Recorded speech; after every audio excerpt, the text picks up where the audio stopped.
Commissioners meeting. Hope everyone had a happy Father's Day yesterday. There are Title VI forms on the back table.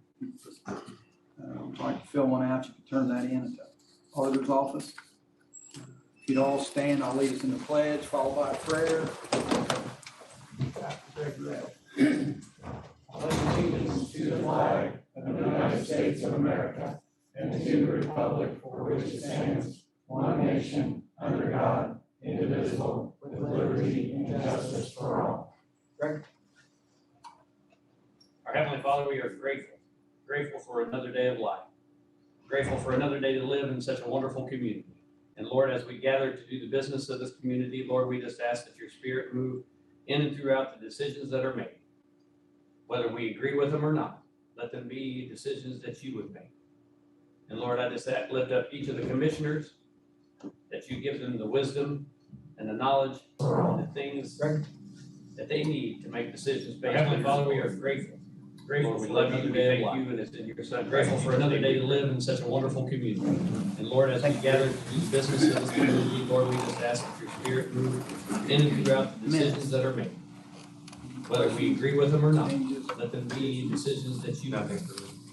And Lord, I just lift up each of the commissioners, that you give them the wisdom and the knowledge and the things that they need to make decisions based on. Heavenly Father, we are grateful for another day of life. You and it's in your Son. Grateful for another day to live in such a wonderful community. And Lord, as we gather to do the business of this community, Lord, we just ask that your Spirit move in and throughout the decisions that are made. Whether we agree with them or not, let them be decisions that you make. And Lord, I just lift up each of the commissioners, that you give them the wisdom and the knowledge and the things that they need to make decisions based on. Father, we are grateful for another day of life. Grateful for another day to live in such a wonderful community. And Lord, as we gather to do the business of this community, Lord, we just ask for your Spirit in and throughout the decisions that are made. Whether we agree with them or not, let them be decisions that you make. And Lord, I just lift up each of the commissioners, that you give them the wisdom and the knowledge and the things that they need to make decisions based on. Father, we are grateful for another day of life. Grateful for another day to live in such a wonderful community. And Lord, as we gather to do the business of this community, Lord, we just ask for your Spirit in and throughout the decisions that are made. Whether we agree with them or not, let them be decisions that you make. And Lord, I just lift up each of the commissioners, that you give them the wisdom and the knowledge and the things that they need to make decisions based on. Father, we are grateful for another day of life.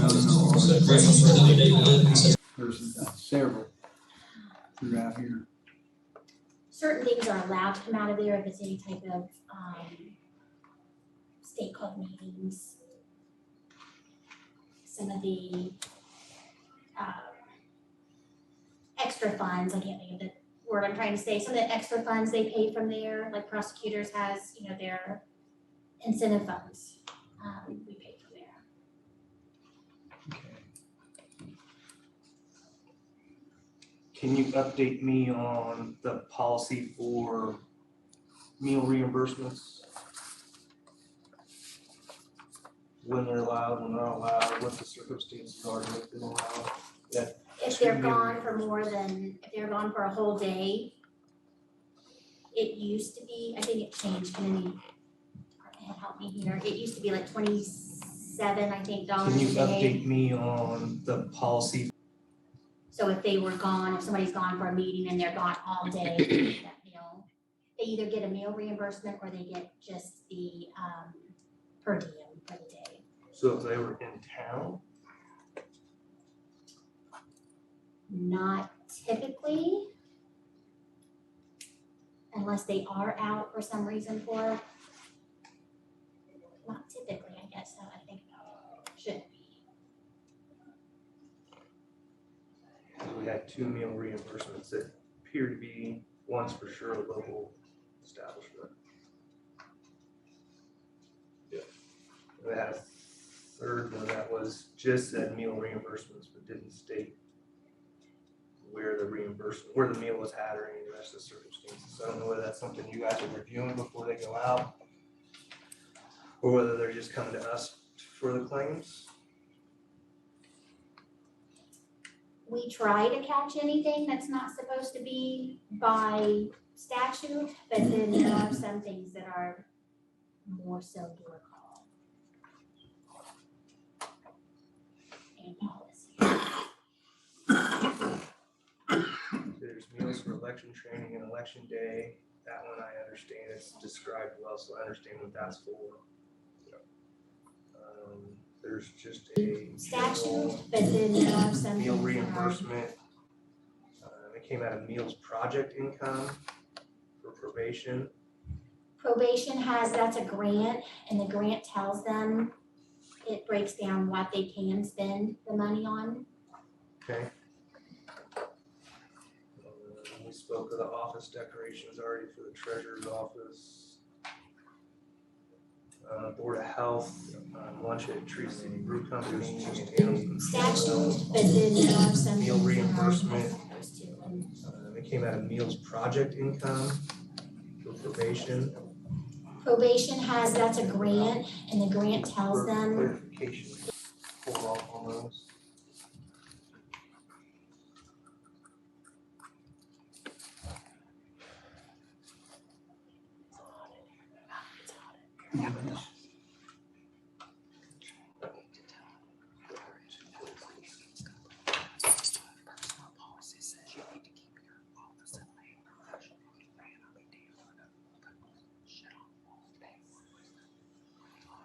No, the only other thing that I would ask is like when is to be more descriptive in the things. It says just Amazon, we're not sure what's being purchased there, so it's hard to understand whether that was a appropriate purchase or not. we'll do that better for next time. I believe a lot of those where we just put Amazon is when it's the credit card, so the credit card is there for you to pull, to look at, but we'll do better So next it time. would be any claim? And the credit card claims are all together. Okay. Be in front there then. This was this week's claims was a little rushed. Understand. Krista, Yes, we paid, Christopher Burke, or you paid $1,671.25 to Christopher Burke for Nipro Glass. What's that? drain and study, stormwater drain and study review, Why is that our problem? Why don't they pay for that? they do, they've paid us back. Yes, they do. So she gets the invoice, pays it. Is there a reason you paid it up front? Just Well, because of because- timing? Yeah, timing, And then they send us a check back, so I do Okay, know that's so- happened twice now, Okay. where we so have got we the get check back. reimbursed. Yes. All right.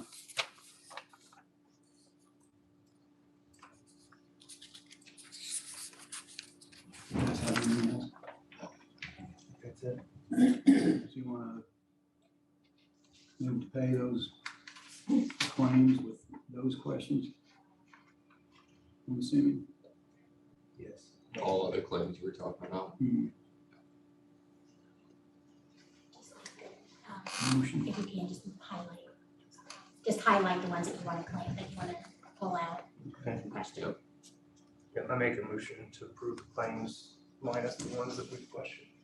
I second that. All right, thanks. We have a payroll for June the 9th.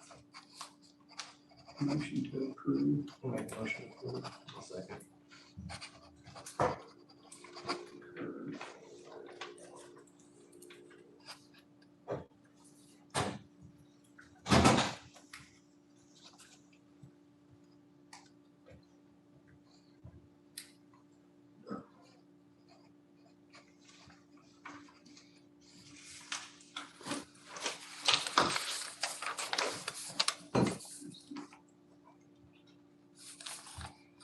All right, Todd. Gentlemen, good morning. What I have to report for the county is currently we're continuing to do sign maintenance. I did get the signs in for South Decatur Elementary. We'll be putting those up here in the next couple days. We're continuing to mow vegetation out there in the county with bushwhacker and also the bush hog. We're also running Durapatcher, spot patching. Something gets called in, we go get it, or if we got a certain road, we're running that. We're out spraying vegetation. Most of the vegetation we were spraying was on the bridges prior to us going in and doing our maintenance. I know Mark got a call about poison hemlock. Haven't been spraying that. There's two different kinds of hemlock. There's the Queen Anne's lace, which is what we have here in Decatur County. The poison hemlock has a purple stem, and I have not seen any of that in my drivings around the county. So I think what we have here is that Queen Anne's lace. But in certain areas that it is bad, we have been spraying. Been doing the bridge maintenance still, doing some cleaning of the decks, doing some class 1 riprap, epoxy injection, and grouting tie rod ends for our bridge inspection. One thing I need to bring up is per our bridge inspectors, they are frowning upon cattle gates being fastened to the bridges. And I need you guys to, how we want to handle that in the county. Some of them we've talked to when we've been doing bridge maintenance. They've been pretty cool about it, okay, as long as it's not attached to the bridge. So we've given them some options on doing things, but there may be some out there in the county that may not like that. But the bridge inspectors say that cattle gate cannot be fastened to the bridge. So you just have to tell them. Okay. Yeah. So, And we gotta get a permit to do a fence. It's not a permittable way to attach your fence to a bridge. right. Or not a farm fence. No Not permit. so much required. I think we just need to tell them, hey, you can attach to the bridge. Right. I mean, how are they running lag bolts into it, anchoring the Some of them concrete? are, or there's what our guardrail hooks to, it's actually bolted into the beam and they wired it, you know, a couple different places. I guess I wanted you to be aware in case somebody goes off kilter because they have to move that. Like I said, there's been a few of them that we've done already and they've been good with it. So as long as it's not attached to the bridge, we're good with it. We've been doing final grade out there on some projects. Been also doing some spot patching on road cuts that we've done out there in the county. I know there's a few of those roads out there down by Wiseman's that got done. 1,000 west, 200 south. There's several of them that globes went out and done for us on that. I talked to you guys about the traffic counts on 150 West. Okay, I'll dig into that more to find out what is the difference in a traffic study and a road count. From my understanding, road count is just they come out, put a thing across the road, and it does all the traffic counts. That is different, I guess, from a road study. A road study is where you actually hire an engineering firm. There is a cost to that, to come in and give their recommendations to you all as commissioners, what we should post on that road. Did you guys have time to look through the civil column? Okay. I brought it back after looking at it over the weekend. Okay. So I just need to get approved for that. And that book actually goes back to the auditor's office. And then, Do you need us to vote on that now? Or? yeah, I would like to. Like I said, as far as renewal, they were good enough to renew. They're a pretty good pipe company.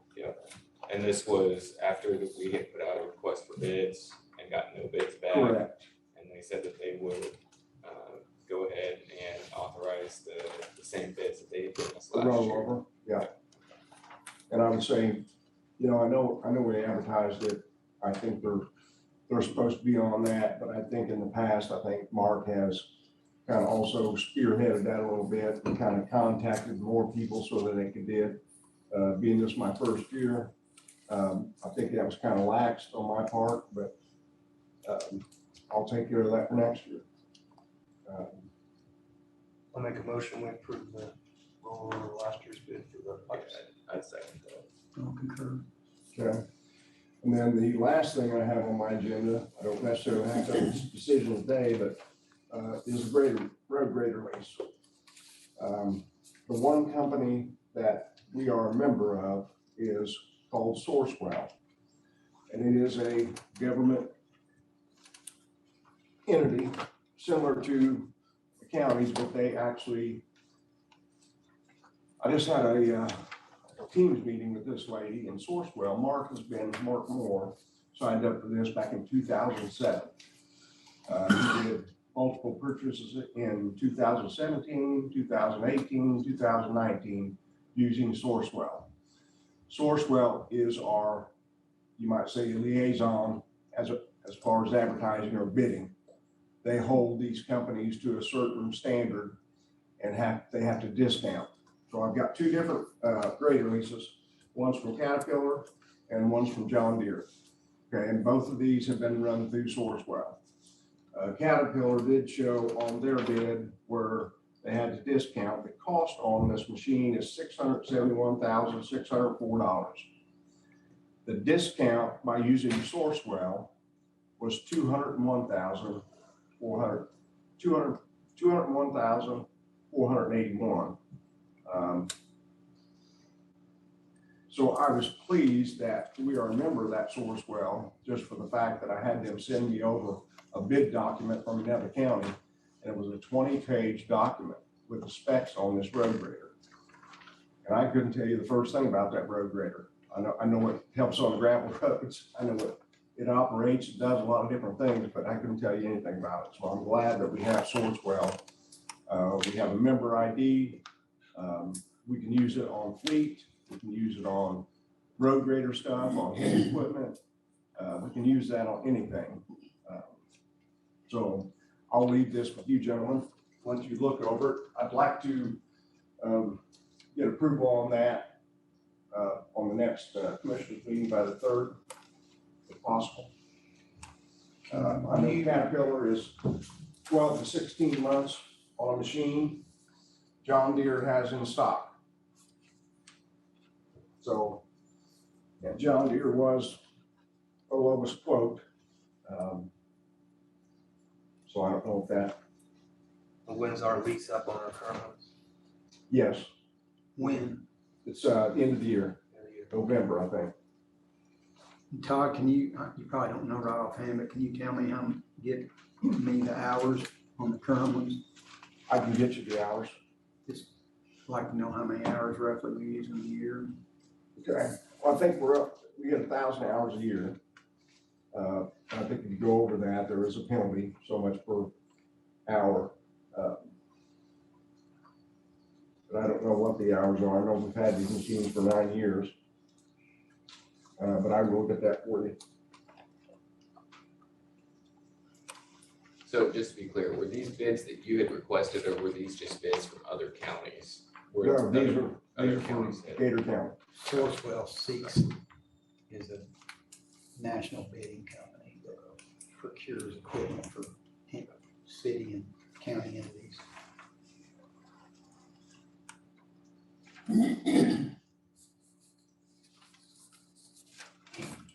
So it looks like a 3-year for the John Deere is 93,000. And a 4-year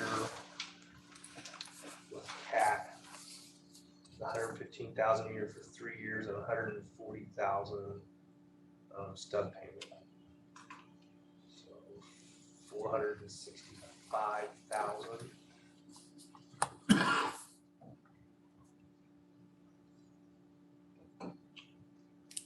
And the lease for the John Deere would be shy of 300,000 for 3 years. with a $203,000 purchase. After the third year. Yeah.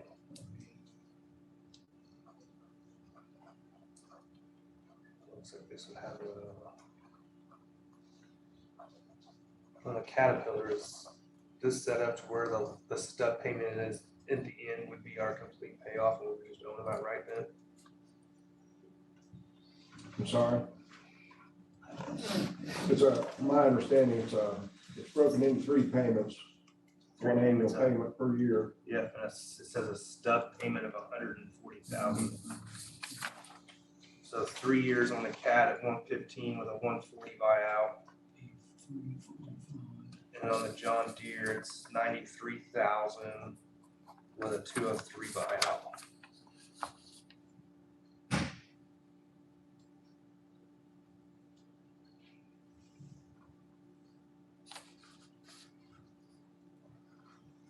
You know what the current buyout is on the deer graders you have? I was thinking those machines, I think it was 184. The buyout after 9 years? Well, I'd have to double check, but I thought I seen a number on it, 184. I'd be real interested on that, Yeah. because, I mean, if there's nothing wrong with them. I mean, I get what you said last time, there's some technology and stuff like that that can be advantageous to the operator. But with the discounted buyout prices that I'm seeing here for these machines, I'd be real interested to see. Yeah. Okay. Find out what we could purchase those for. Because typically the buyout, we lease equipment all the time, and typically the buyout is you're by far, even buy it, turn around and sell it. You can make a bunch of money on a trade or whatever. So Okay. find out what the buyout is on those graders for us, and then I'd like to know how many hours on them. Okay. So just quick glancing at this, if we do the 9387 on a 3-year with a 203 buyout on the John Deere, puts a total price of $619,262. But on the Cat, it has a 3 annual payment of $115,274 with a stub payment of $148,80. If that's the buyout, that puts the Cat at $486,702. So the overall money for the Cat is less than the John Deere by Healthy margin. $125,000. Yeah. So while the 3 annual payments are higher, when you choose the buyout option at the end, you pay $125,000 less for the Caterpillar than you do for the West Side one. If you're planning on buying it at the end. Right. There's something missing there, because typically Cat's 30% higher than anybody else. So that stub payment may not be a buyout, that may be some kind of. Right, yeah, just quick Yeah. glance, because it's all it shows. Sale price $438,205. I have an RV code someplace.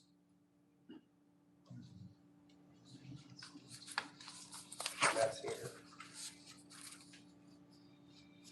And on the Cat, you have an annual hours of 2,000. I know you said last meeting they would use basically one machine until they hit the 1,000 and go to the other. So maybe one machine with 2,000 and buying out one machine is a better option. Having a new machine that's got the bells and whistles and an old machine that doesn't. It just depends on how many hours we're actually putting on them Right. every year. And what the buyout is on the current ones. Maybe we buy out one and keep an old machine, and then look at a lease for the other one that we don't buy out. Have a new machine and an old machine. Is there a necessity for having multiple? We basically use those for, we do a couple different operations, grade rows, we do burning, so it might be out different parts of the county, specifically when there's snow on the ground and drifts are so big, you can't get a truck through. So south, north would be the main purpose.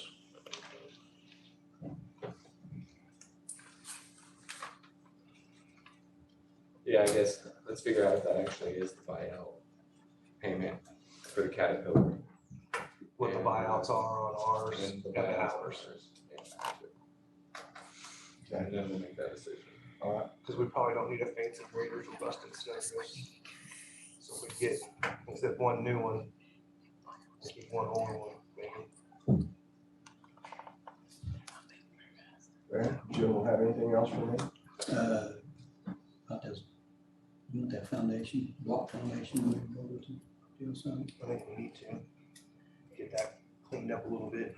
Get Tim to look at the whole jail side excavator, the block foundation for the pods. See if he thinks you guys can handle that. That looks like about a day job. Stuff need to be hauled off. You can use it for riprap. Won't charge anything for it. Be an even trade. Okay. It's 4 block, I think, 5 block high. There's some blocks in the middle. Yeah. All the block needs to be removed down to concrete footers. Don't bother the footers. We need to do any final grade or anything? You just have to, there's some stone in there, you have to push around, cover it, just slick it up, so it's, doesn't look like mold's been in there. I'd gotten a call about 450 East down on 421 South, where I think the county had paved the first half or resurfaced the first half of 480 East off of 421, but the rest of 480 had not been resurfaced. They were inquiring if the county was going to do that. The rest of the resurfacing there on 480 down to, what was that?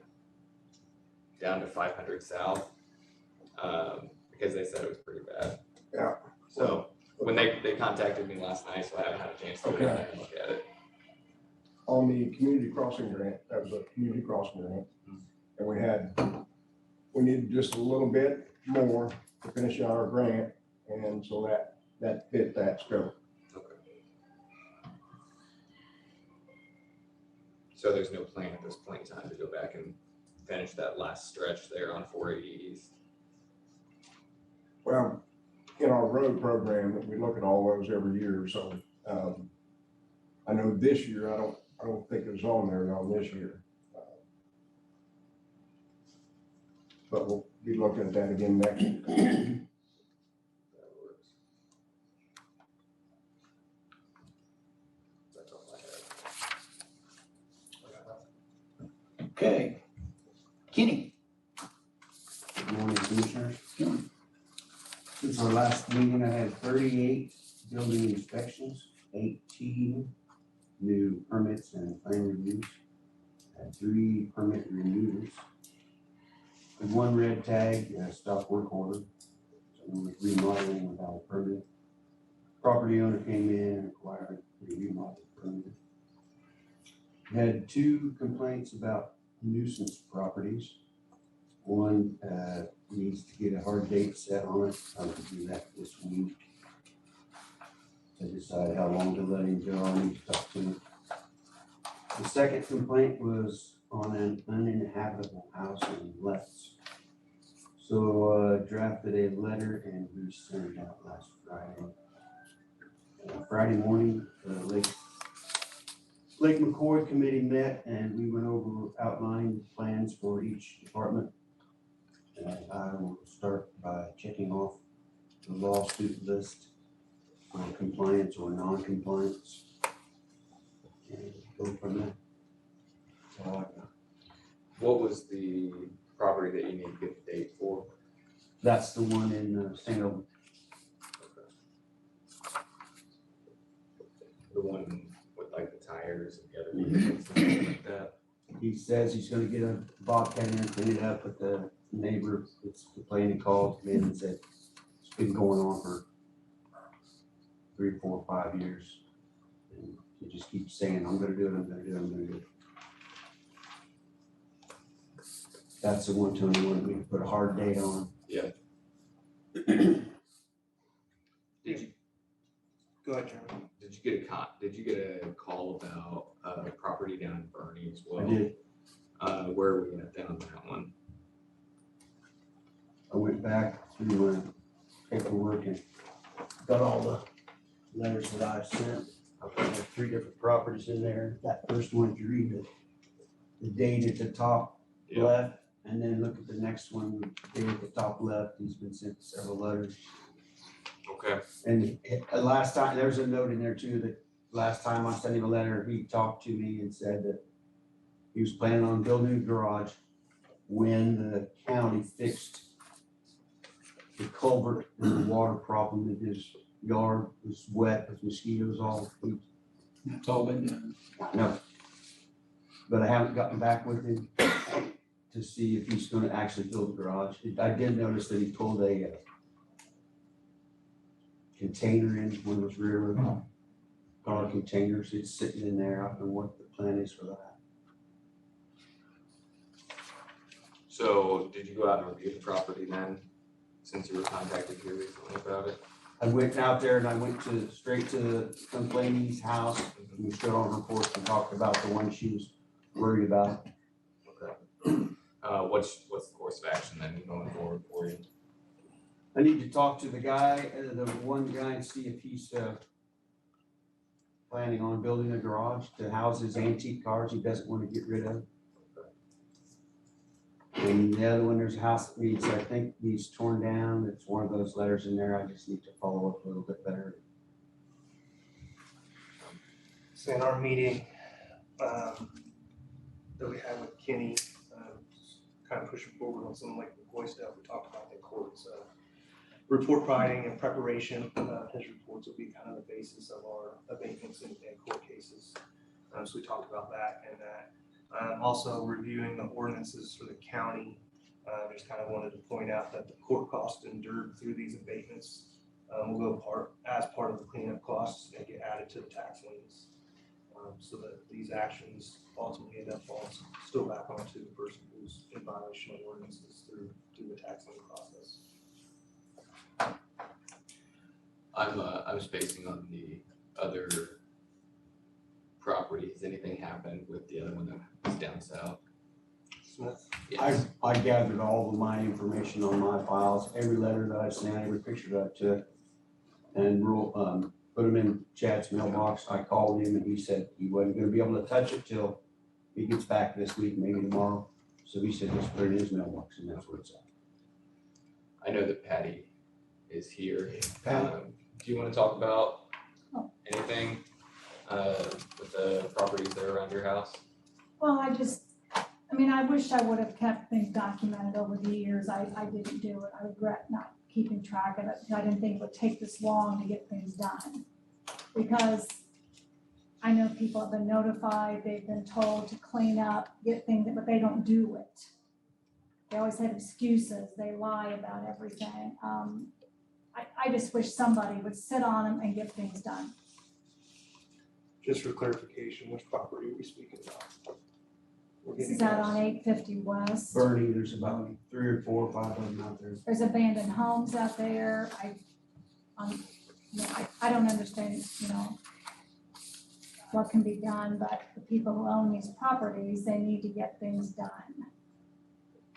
I know I'm the only one here today, but I know there's other neighbors that are upset about it. I'm just the one that's here to gripe. And to me too, it just causes riffraff to come around too. These abandoned homes and the junk everywhere. And this guy who says he wants to build a garage and brought this big old container in there. He has antique cars in another building, but all he has out in the back is just junk. It's not antique cars. And he just doesn't want to do it. He doesn't want to get it cleaned up and get it taken care of. Everybody's tired of looking at it. You go out your front door, your back door, there's just junk everywhere. And then there's another fellow out there too that has all these old cars around and needs to be cleaned up. He supposedly works for this Redelman lady in New Point area or something. I don't know. He just keeps dragging things onto the property. Brian, Do you know of or are familiar with the grants that are available to help property owners tear down their unsafe buildings to make them more attractive for investors or buyers to come into? I've heard kind of rumors for it, but I don't know or remember what the name of the actual program You is. can have like slum and blight, usually that's through OCRAS and slum and blight removal. Oftentimes that doesn't work necessarily with, I'm assuming it's a residence or a property, usually it has to do with the larger community developments. That being said, I think there are, well, with ARPA funds, I think in Westport, you guys had some funds available for slum and blight removal, and that you can set up funds within the county, set aside for that, even revolving kind of funds for that kind of thing.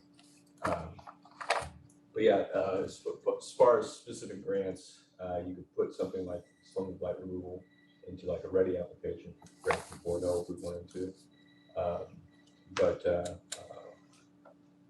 Oakland would probably be the best, but usually that's associated with like a downtown or a whole neighborhood kind of situation. I'm not familiar with the property here where it's located. Burning. Okay. So part of kind of my thing, our comprehensive plan stresses on trying to get housing back into our small communities.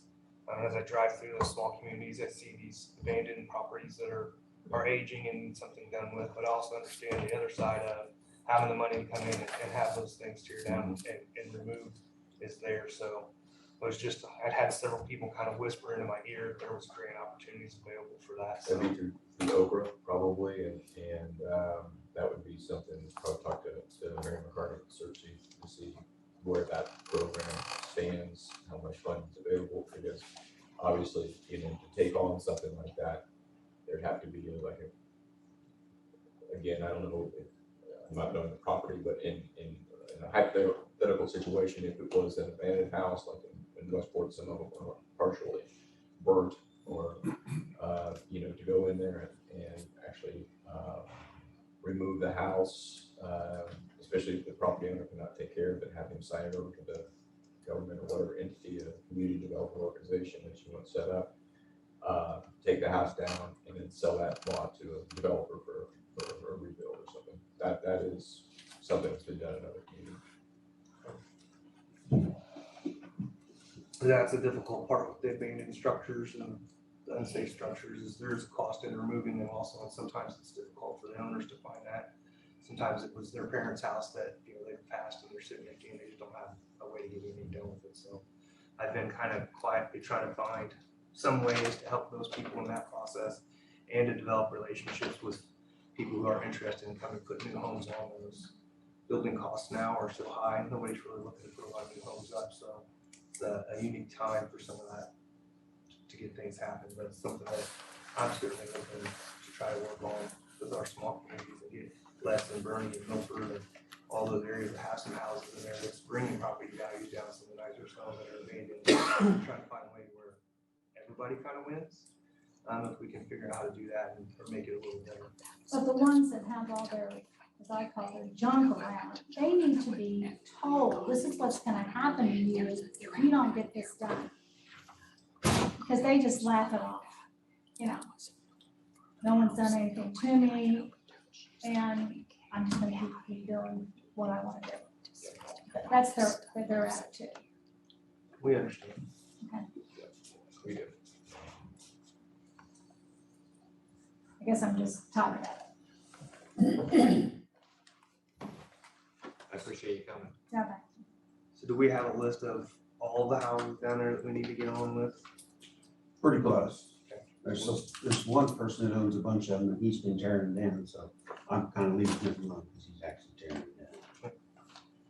All right, like I said before, I'll start reports and logging stuff so that we've got good traction of where we're doing our jobs and the progress we're making, and then we'll keep moving from there. But definitely moving forward on these properties and try to get some stuff done. So what do you suggest? Should I throw another letter out and turn it over to Chad, or? Well, these letters are, we have a 2018 in August of 22, and so nothing had been followed up. So I would say send another letter at this point. I know that we're outside of the time frame that's on the letters already, but we're at like, what, 9-10 months now since the last letter was sent. I would say send another letter and then proceed the same way that we are with the other property. Yeah, unfortunately, once they get a year old, we just start the process anew, and these ones that we've got 2 or 3 letters on are old. The time frame and the leniency that's gonna be allowed through the process of the initial, I don't think is gonna be the same as a new complaint, in my opinion.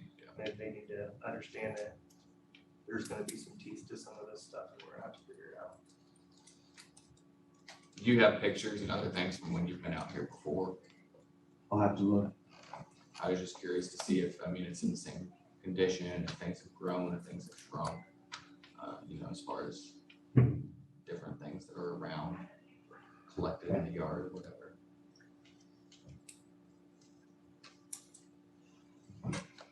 So I'd say send another letter. Put 30 days in there. Yep. Then the other thing the commissioners will have to start looking for is when we go to abatement on these properties, we have to go out and actually take care of them themselves, and we'll have to find the funding to do that also. Because there'll be costs for the county to go out and use these properties to take care of this themselves. So we've got to sit down and find those funds somewhere and make sure that we're spending them responsibly also. Recouping them through tax sales is the plan and the way that works, but that's not a long-term, short-term return on that, so we'll have some funding for that too. Okay, got that covered. Sheriff, your turn. Good morning. Last meeting, I presented the contract renewal and maintenance agreement with Decatur Controls, copy of which you asked me to go back to Accurate and ask for the 10% discount rather than the 5% on the 3-year bronze plan. They politely declined. So again, I'm just asking for approval of the bronze plan for that 3-year agreement with Accurate Controls. We're working on budgeting it for next year and years beyond. And the third page from the bottom is a summary page. Is that the same information you provided? It is, it's exact same information, yes. Well, I appreciate you asking for the discount. I'll make a motion to approve. I'll second that. I concur. Thank you. The medical contract, I'm gonna ask to postpone. I was hoping to be prepared this morning to present that, but that has not worked, so we'll do that next meeting, probably a meeting after that. Last thing I have is seeking authorization to dispose of 2 vehicles, one of which is a 2014 Chevrolet Tahoe with 133,000 miles. We've been putting money in it, and we continue to put money into it. It's got an exhaust problem now. Second vehicle is a 2018 Ford Explorer with 149,000. Transmission just went out of it. Don Meyer wants $6,500 to put a rebuilt transmission into it.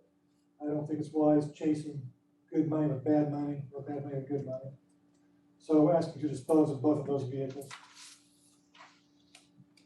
Where are you at as far as your fleet goes? Well, that's gonna be a work in progress for the next couple of years. Again, we're trying to get back into a minimum of 5 vehicle rotation every year. Keeping the cars 4 years, getting rid of them at the $80,000 to $100,000 mark. And the Tahoes that we've sold so far, even with 120,000 miles, we've gotten good money back on. So that's our goal, is to keep them to no more than 100,000 and get rid of them and get some return on our investment in that respect. And the mileage estimate is strictly based off of just the return rate. Correct. The lower the miles, keeping them at 100,000, our rate of return for trade-ins is that. Correct. Yeah. Sheriff, I know I spoke with Enterprise. Did you guys have a serious sit down with Enterprise over fleet? Nobody from Enterprise has reached out to me. They have not. They have not. I was sure she would, but I will. Right now, they have 7 other counties doing their sheriff vehicles through fleet management. 4 and 5 year rotation. I don't know if that's how long you guys been for. I can't speak previously, but again, our plan is to do 4 years. Okay. I'll get in touch with her and have her reach out to you.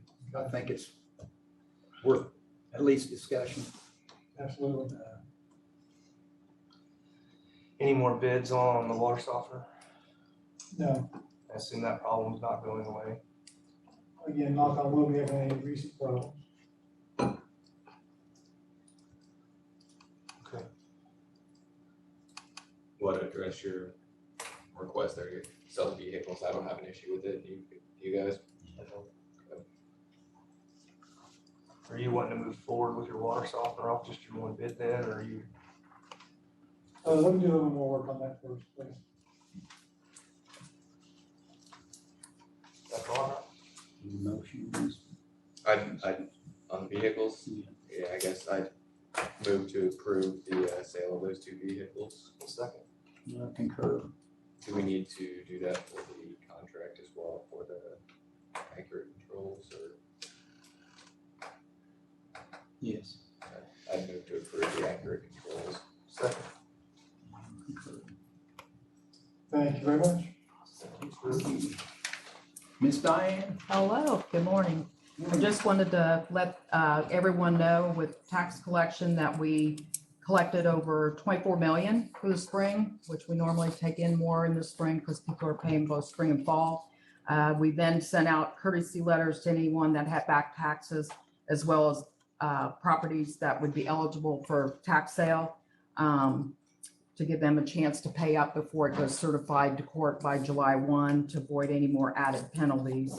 So that's that. And then I know it's not council is usually give these numbers, but just to let you know that with investments, we have a $3 and $4 million CD.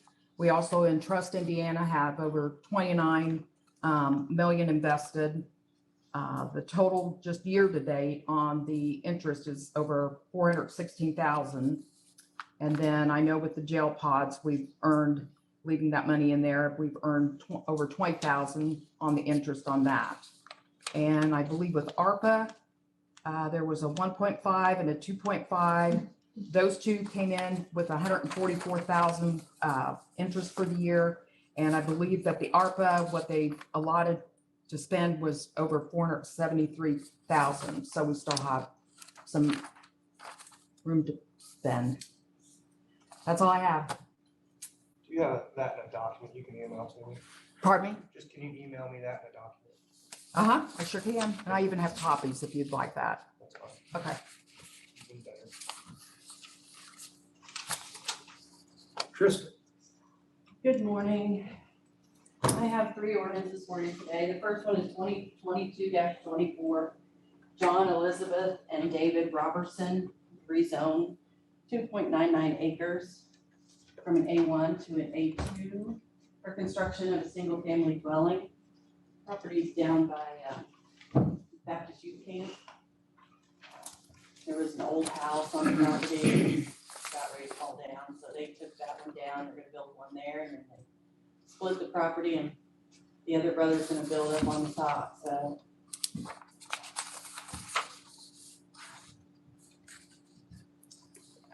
All members that were present voted in favor of it. Bill Richards, right? Yeah, it's, I'll make a motion to approve. I'll second that. Then I have Dwayne Peters, he's wanting to split a property, rezone 2.99 acres and sell that lot to build a single-family dwelling. This is ordinance 2023-9.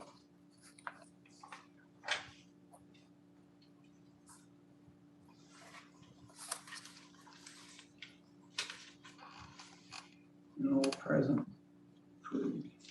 Yeah, so. Make a motion to approve. I'll second.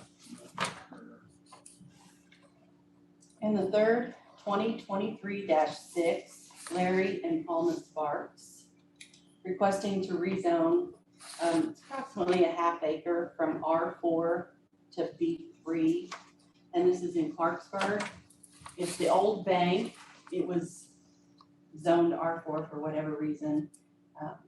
It hasn't been a bank, but he wants to put a automobile sales office in the building.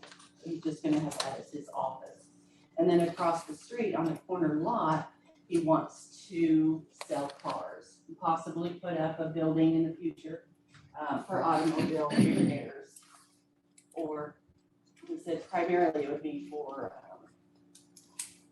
detailing vehicles that he buys at auction so he can get them out and sell them on that corner.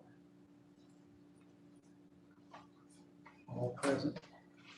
Oh, yes, in favor of. Is there anybody at the meeting from the, Yeah. from the area? Yes, there were surrounding property owners there, and nobody had any real concerns.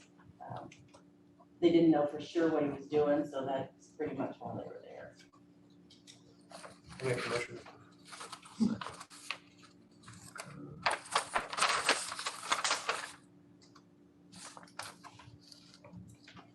That's all I have.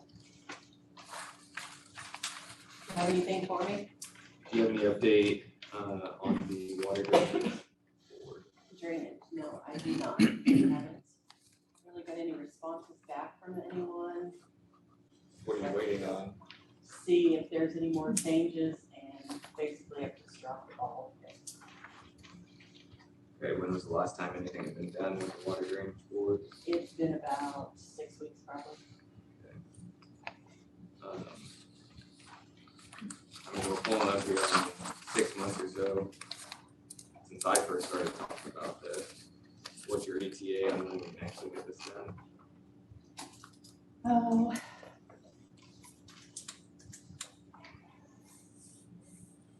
I'm saying middle of July, I'll have the final draft. The second meeting. And then there was, at the last meeting, it was the discussion about the property in Milford. And I know you were asked to look into that a little bit more. What conclusions, recommendations did you come up with? Oh, I didn't bring my list. However, the property in Milford. Number one, our major concern is that after the meeting, we realized that a surrounding property owner believed that he owned lot 6. And the petitioner for the alley closures, their deed says they own part of lot 6. But the other property owner, his deed says he owns all of lot 6. So there was some confusion there in the deeds. I believe Mr. Carter's deed was written incorrectly by the attorney, and it should probably be fixed, but until that's fixed, I don't think that we should move forward with anything. You split it down the middle and it goes to the surrounding property owners, but I would prefer that there be verification on who actually owns that property. And So it's actually in the deed that Mr. Carter owns all of lot 6? Yes. Now, the previous deed had written in pencil that it's part of lot 6, not all of it. But when it was, the new deed was written, it didn't say part of it, it said all of it. So that was one problem. And then I believe that we need locates for those alleys to make sure there's no, old cell phone lines or any electric, any easements that need to be in those. And then I also think that we should have the surrounding property owners. If Mr. Carter owns 6, then he should be aware that if this is closed, half of it's gonna go to him and he's gonna owe taxes on it. Obviously they're minimal, but he should be in agreement that the alley be closed. And there are 3 different property owners that should probably be in agreement that the alley be closed, since they are going to obtain half the alley and then owe taxes on it. Sounds like the biggest issue is the deed issue. Yeah, that's number 1. So who clears that up? The property owners will have to, because their attorney was the one that made the error. So they're gonna have to pursue that. Adjust their deeds. Yes. Well, I make a motion, we table that discussion until the deeds are cleared up, and I'd like to see the locates too, that are in those alleys, make sure that that's not gonna be an issue. Yes, We've ma'am. requested twice to have the locates put out, and they have not gotten back to us on that. See, the deed is probably the bigger of Yeah, those two. deed is a huge issue. We gotta make sure that the properties are actually defined the way they're supposed to be in the deeds before we close and move forward. Yeah, that was my big concern.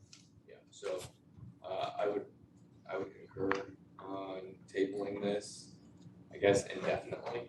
Or we can just deny it right now and then they can come back to us again It's probably when, the best when route. things are, that way we aren't tabling it indefinitely. When you get some Would that things, require us to go to the books and follow over again? I don't we know, already I mean, you paid tell me, For everything. then we can just table it. so they That don't- would be yeah. the auditor, that's they, but if it is denied, Okay, yes, they let's would not, have to let's, start the process. let's not over. deny it, then we'll just table it and then contact, us again when you guys have things figured out. Well, our deed says, we have, our deed is different than what the other party says. Right, and there's clearly says, and on ads for years, that they own their lot and then part of 6. But Mr. Carter's deed says he owns all of 6, so. But our copy is, it goes all the way back to the 18s. Yes, and that's right, it does. But Mr. Carter, Gotta get them, at this point in time, his deed, is the current deed of record says that he owns it all. And I know, if you go back one deed, and it says part of, but yeah, I'll have to get that figured out.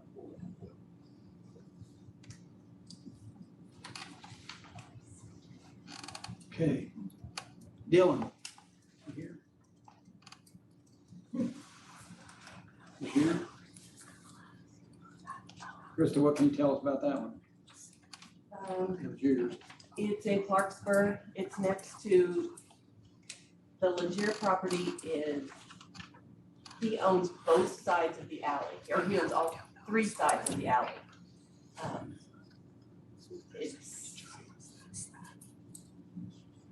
He owns all around it, so, So it's the road to the north, yes, alley, and then he owns east, west, and actually south and south, yes. of it.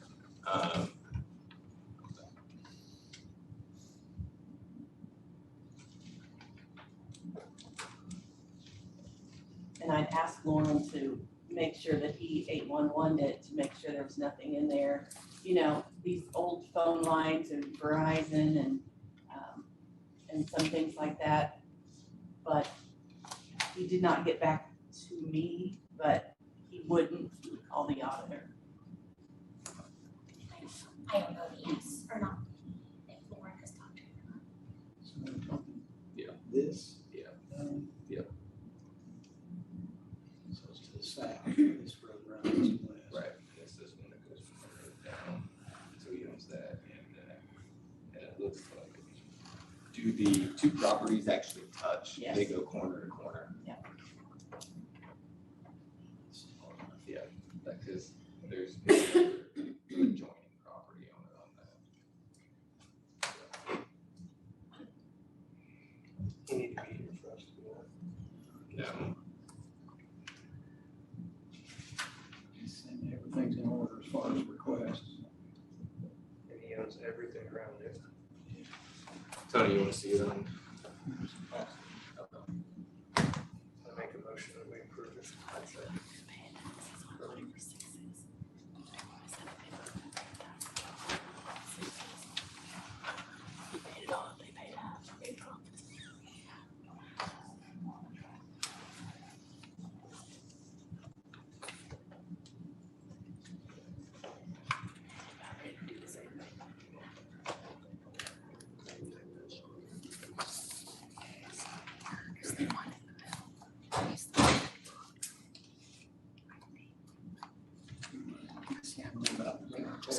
Yes, so we had our first meeting concerning the Lake McCoy cleanup earlier this week.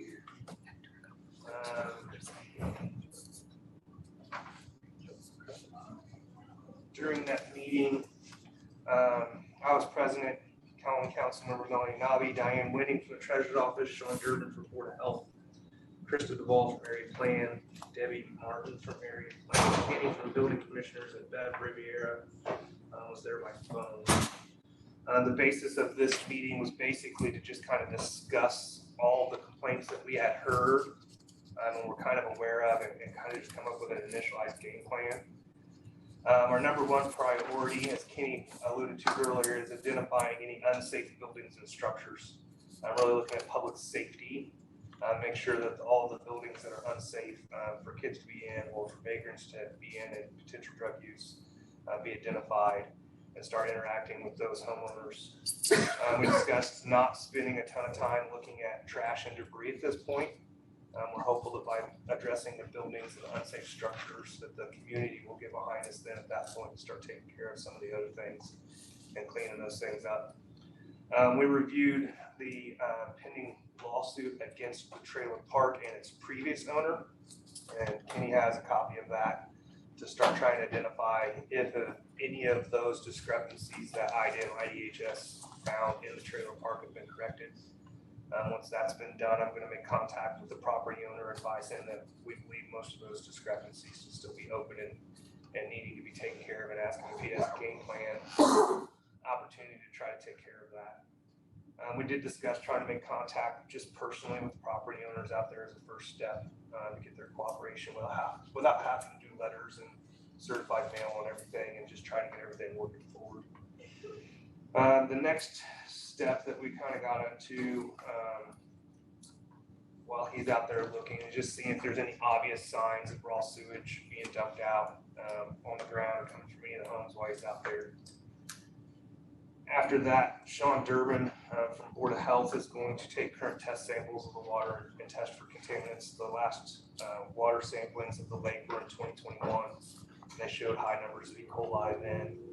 No ammonia, but E. coli numbers were very high. So we're going to get current numbers on that to see what those are at, and then depending on what those come back from, we'll move forward from there. Sean felt like he would have those numbers back from the State Board of Health before our second meeting in July. So hopefully I'll have those numbers by then, and we can kind of make some decisions on what that is moving forward from there. We also discussed and spoke about delinquent taxes and what properties were up for tax sale, and how close anything was to commissioner sale during that meeting, and driving those lists and collecting that data so that we have that in our knowledge bank for things as we proceed forward. Our next meeting will be July 10th. We'll review those findings, kind of come up with an action plan of what we want to do, and then if there's any decisions that need to be made by the commissioners that come out of committee, I'll bring it to the next commissioner meeting for review and vote if necessary. That is all I have. Sounds like you might be looking for this. Baby steps. One direction. Okay, I've got some papers for us to sign. The first one's a cover bridge certification. What this is, it allows the state to pay us for our covered bridge. So we just need signatures for Janet. Send this back to the state. Print the top line, sign the second one. The second document is to establish tax sale calendar.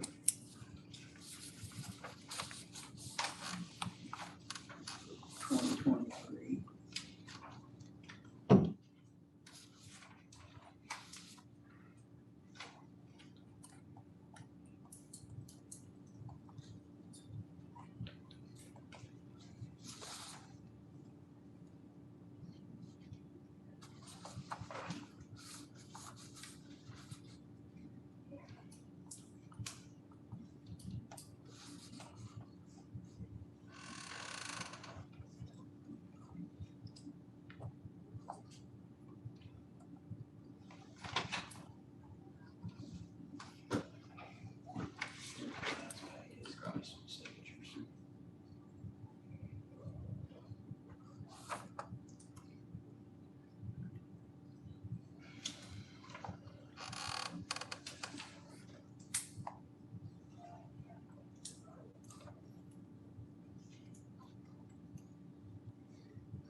Last document is resolution number 2023-9. It's the public health funding. The state's gonna send us, it's a local resolution we have to vote to establish for the extra money coming in for the health department.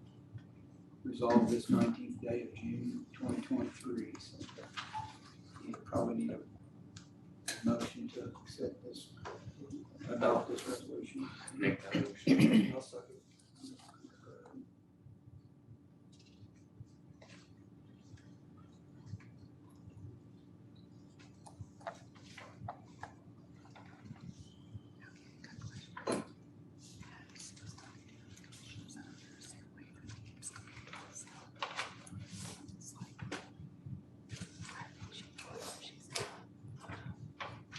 The last thing I have, the highway department did a drainage project out in Waynesburg, Quail Town.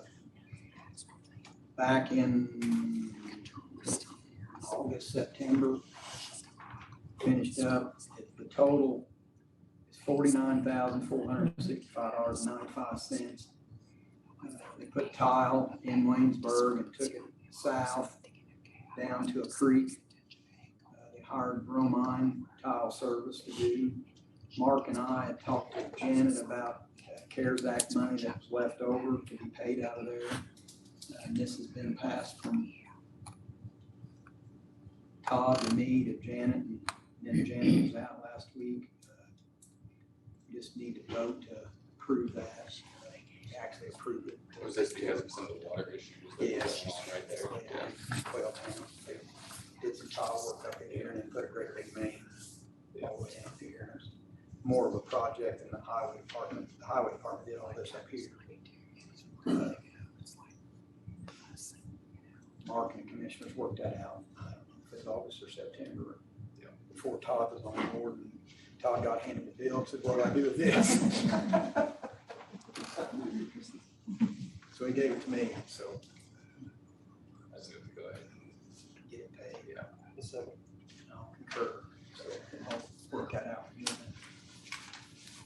That's all I think I've got. Anybody have anything, Brian? We've got a couple other things left though. Okay. First, we've got Rick from Farragy. Before we get to Rick, one quick thing. We had talked about doing bids for the porta potties for the fair. Have those actually gone out? Yes, they're due back in Friday noon. All right, I hadn't seen them, so I just wanted to make sure that we had sent those out, since they're coming up on the fair and everything. So due back here at noon. I hand delivered all three. Very good.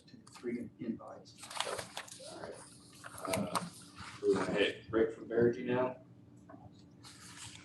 He's down there, bottom of your agenda. right? Yes, sir.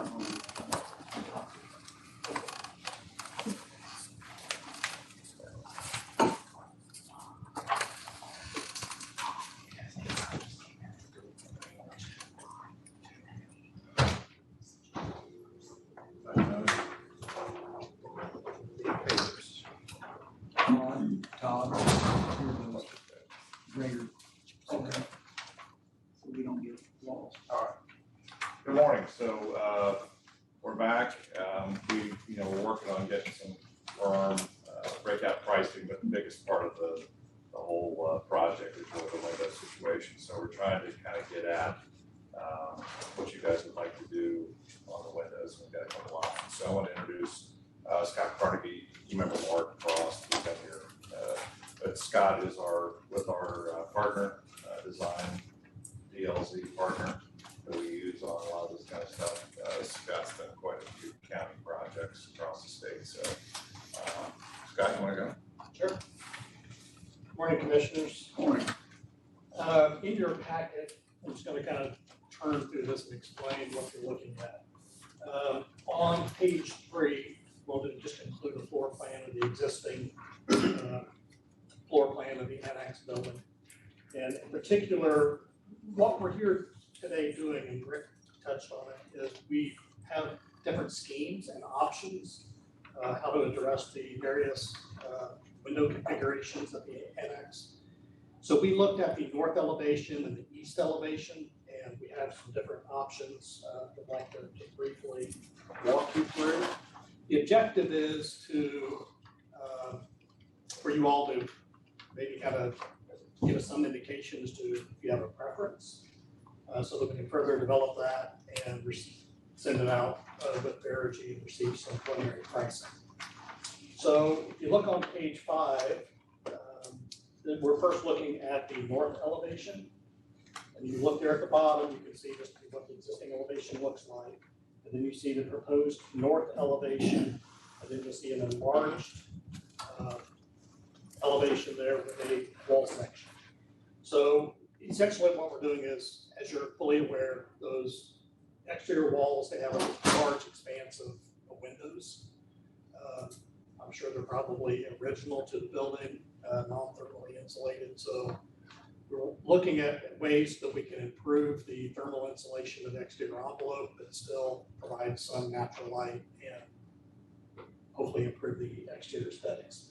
The one thing I want to say is, as you are aware, this is adjacent to your new sheriff's office and jail. So a lot of the color schemes that you see on here, we're kind of trying to emulate and make that cohesive. But you can see there on page 5, that's north elevation 1. But what's being proposed is to take out the large expanse window wall, infill a portion of it with metal stud insulation, then what we refer to as EFIS, E-F-I-S, it stands for Exterior Finish Insulation System. And then still keep some of the windows and the doors for some natural light. Then if you turn the page to page 6, that's another option for the north elevation, option 2. And it's very similar to the previous elevation and 1, with the exception of we're starting to introduce some columns, some pier where they stick out just a couple of inches. Because as you're aware, those elevations are it's a very long and low profile building. So if we can introduce just some pilasters that were built up in EFIS and begin to introduce some vertical elements, we believe that would improve the appearance of that elevation. If you look at N3A, the reason we have an A is because we kind of have a variation of that. You'll see there on N3A, we get rid of the individual window punched openings. We're relying more on a clear story, high type window, with the exception of the storefront door and window that's currently there. We would just keep it and replace it with new storefront at those openings. And then if you look at 3B, it's really kind of a hybrid between option 2 and 3A. So again, you have only the clear story along the top, with the exception of the storefront door and openings into each of the individual departments. But it also then incorporates the vertical element. We'll just build out a little bit and begin to introduce some pilasters along that elevation. The one thing I will point out is option 3A, the clear story windows are roughly 1'10" tall. And then option 3B, the clear story windows are a little bit taller. So we're introducing a little more natural light into those spaces at 3 feet tall. Beginning on page 10, now we're looking at the east elevation. So it's the same schemes for each of the elevations that we're just repeating. We're going to show you what it would look like on the east elevation. So on page 10, elevation E1, again, replacing the majority of the large expansive existing window wall with metal framing and EFIS and insulation. And you can see that we're introducing, there's some vertical punched opening windows in addition to the clear story.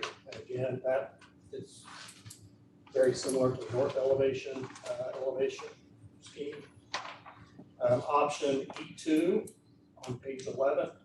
You can see that we're beginning to introduce the pilaster concept again, building up a little more EFIS, help break up that long linear elevation. Then on page 12, that's option 3A. And now we've gotten rid of all of the punched openings down at the lower level. And we've gone strictly with the clear story window, the approximate 1'10" tall. Then on option 3B, and this is again, it's kind of a hybrid between 3A and option 2, where we again just have the clear story across the top, but it's a little bit taller, 3 feet. And we'd also then incorporate the pilaster and break that long linear elevation. So those are the different options. We developed 4 different options. Showed you what they look like in both the north and the east elevation. Again, the concept is to complement the sheriff's office and jail right next door. And then we would obviously repair some of the EFS work that's currently on the annex. That would be part of the scope as well, to repair some of that. So a lot to digest, but I think what we're really trying to do is hone in on a particular style / type, so we can get some pricing. You can be building over there, the fact that, you've got a couple different things. Currently, you've got the long window walls of the old stuff, and then you've got a couple places where you've done the kind of wall about 3/4 of the way up the wall. Less light, but a lot more efficient, and probably from a cost perspective, less windows is going to be. If I was predicting, I think option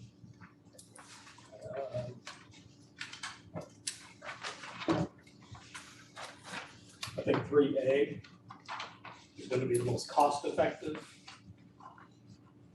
option of the 4. The reason I say that is because the clear story windows are not quite as tall. They're about 1'10" as opposed to 3 feet. And we're not adding the additional EFS to build up applied pilasters. So it's a relatively flat plane.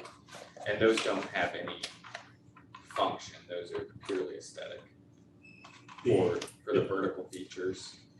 Correct, that is correct, yeah. Purely Just to break up the straight line at the side of the building to add a little bit of a physical characteristic. It's just a very long, linear, low building. Yep. So we just want to introduce this vertical element. Gotcha. I want to add too, there's a lot of window coverings in there.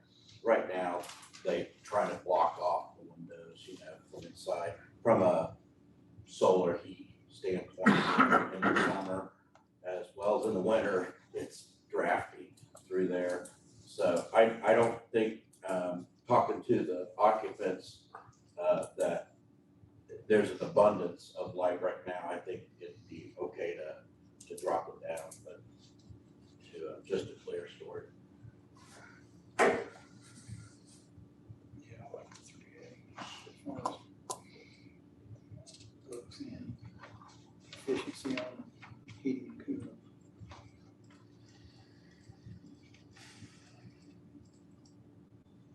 We also thought leaving the doorways with a little bit of storefront around it allows for some identification of departments at the doors.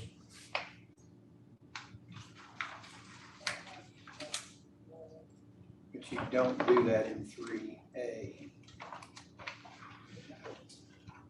Yeah, 3A still has the punch storefront openings, just like Mark referred to.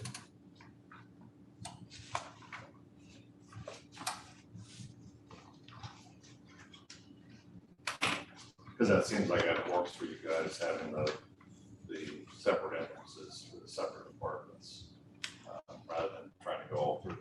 Oh, yeah, the apartments I talked to, they like their doors. It's easy. I kind of talked to probation over there about windows.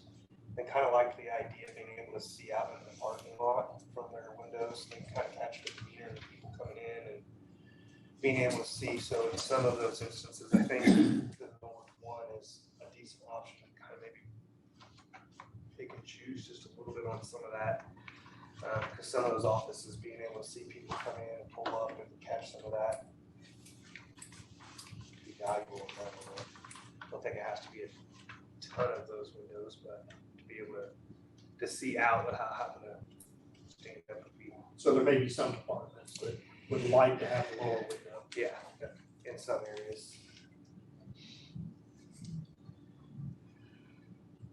Do there need to be, and you don't have here for the south end of the building where like work release is marked in the diagram, are there any considerations that we need to put into place, maybe Sheriff?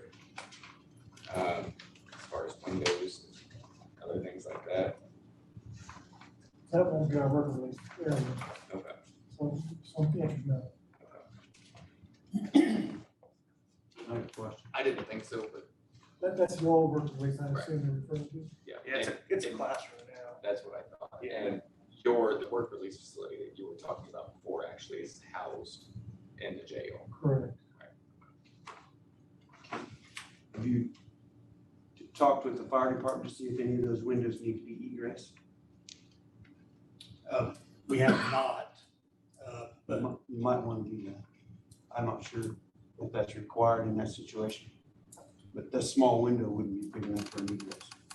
They're not operable windows right now, Okay. you know, and there's a door in every space, so, I don't think it would be a code issue at all. We would address that code issue. I think that might be something the fire department might do. Yeah, I think like all of your interior walls that go into the courtyard, they could just have high windows. Or you're looking at another wall, so that could be a space saving area to do those. I think some of our north and south offices can have those windows in their ceiling wall. so other than meeting, I think, meeting with individual departments to talk about use. Is there, I think I heard somebody suggest kind of like 3A. With the addition of potentially punched openings for views once we meet the individual departments. I'm in agreement. I like the 3A with an extra window and an exterior north-south here or there that has value to see into the parking lots. I understand that, but as far as efficiency for putting together this project, I don't like the idea of going department to department. What exterior do you like? What exterior do you like? I prefer to be more uniform, and I mean, I understand the preference to be able to engage somebody coming into probation, deal with those people every single day. There's the windows around the doors also, you know, they can see that. And the door is glass. They can see out the parking lot, but they're not coming in those buildings, they're coming in these. Yeah. Coming in the front door. So my preference would be to have a uniform exterior on the building. I think this is your chance to get more homogeneous or, consistent with this thing versus this hodgepodge. It's your project, but that would seem to make more sense.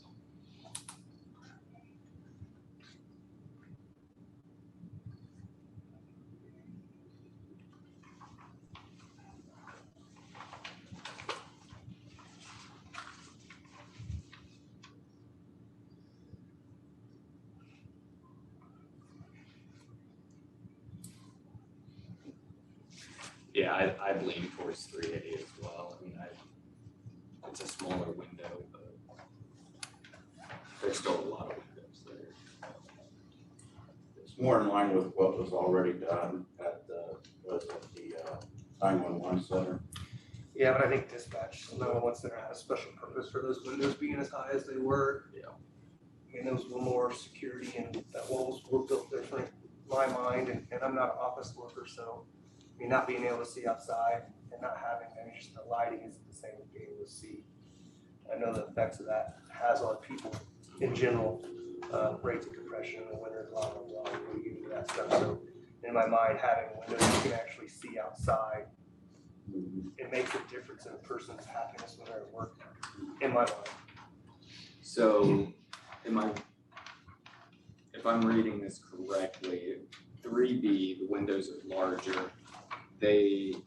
Bottom of the window to the floor is, call it 4'10". Is on 3A, it's 7 foot bottom of the window to floor. So you can stand up and see outside. I mean, think about taking everything and putting a 1 foot window at the top of the wall. I mean, you're never seeing outside anywhere. Now you can get up and go to the bathroom, do whatever, and still be able to see outside.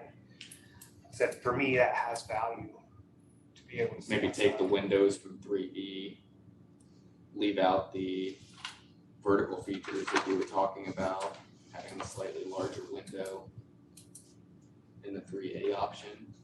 Scott, the vertical features that expensive, that's probably not that expensive really. It's just layering up additional Yeah, ethos. it's not very expensive if you want a little better look. So it's the windows that's the most expensive when you increase the size.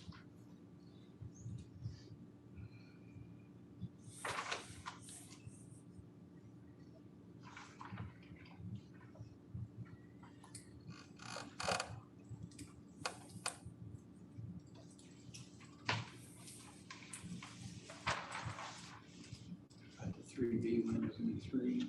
Yeah, that's, I mean, you're gonna get more light. And you're gonna affect some of the concerns that Tony was talking about, being able to see out.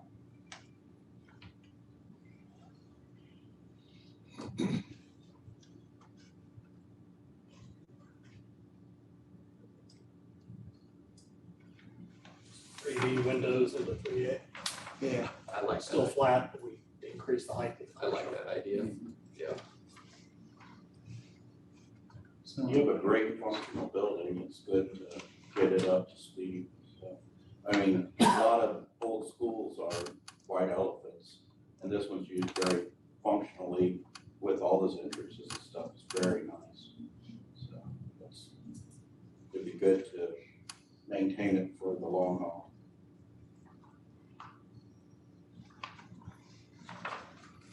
The cost savings is gonna be tremendous in the long run.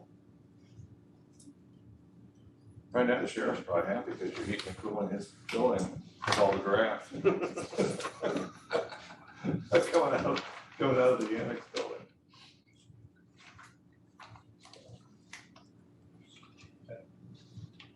So we will take the 3B window, the taller clear story, put that into the 3A concept. We'll develop all of the exterior elevations.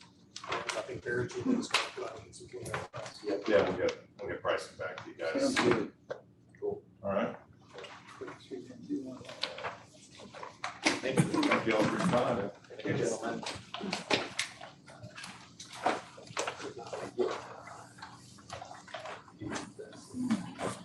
I've got an update, if you don't mind giving you one real quick. I found the funds for the election page, so I went ahead and moved forward. They're starting fabrication and then they're expecting to install mid-August.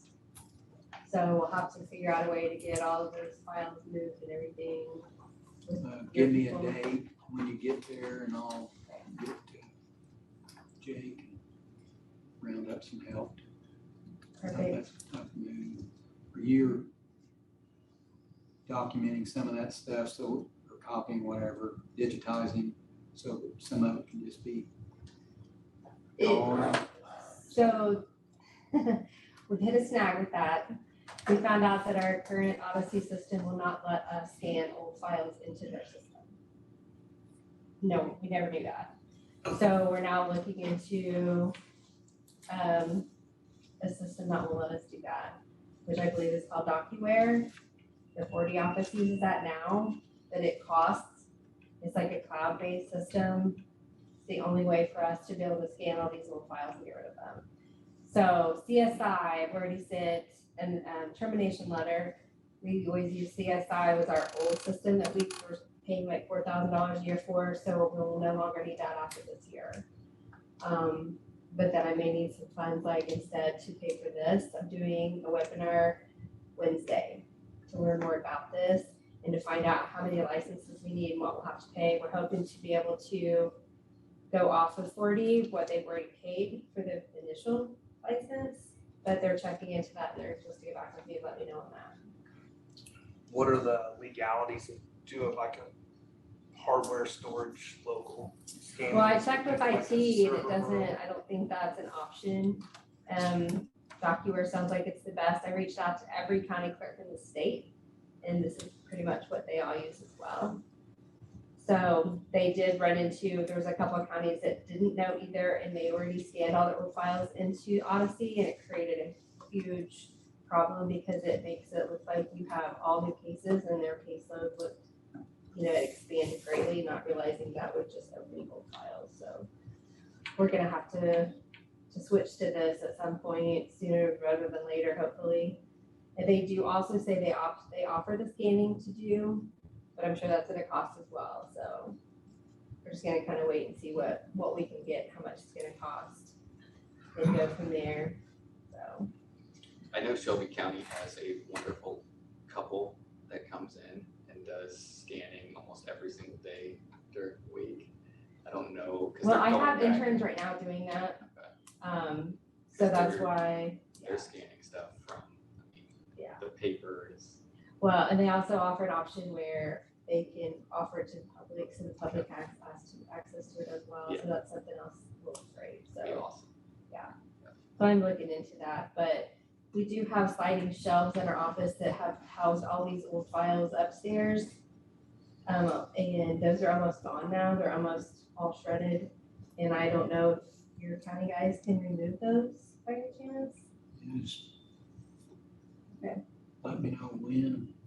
Okay. So does that mean you can go to a shredder? That's what I was. Or it's already been The shredded? files were recently done at the June 10th shredding date. We will have some more for the August date that they will be downstairs. So basically, we've been doing all the files upstairs first. So all these sliding shelves are empty and bare, taking up a lot of wall So space. you need those, The shelves. the shelves removed, okay. Yes.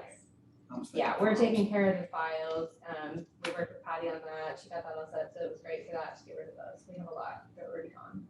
But we have a lot more to go. They're fastened to the wall, I'm assuming, I didn't probably. They're fastened to the floor. So that's another thing is once the floor comes up, there's no carpet under there. So I'll probably have to see if Levinstein's can maybe just splice in something to match. I'll try. But we would have so much more storage space on the wall if we can get rid of those. They're in the back room and the office. And then just one other thing, we've kind of been coming up with today being a federal holiday.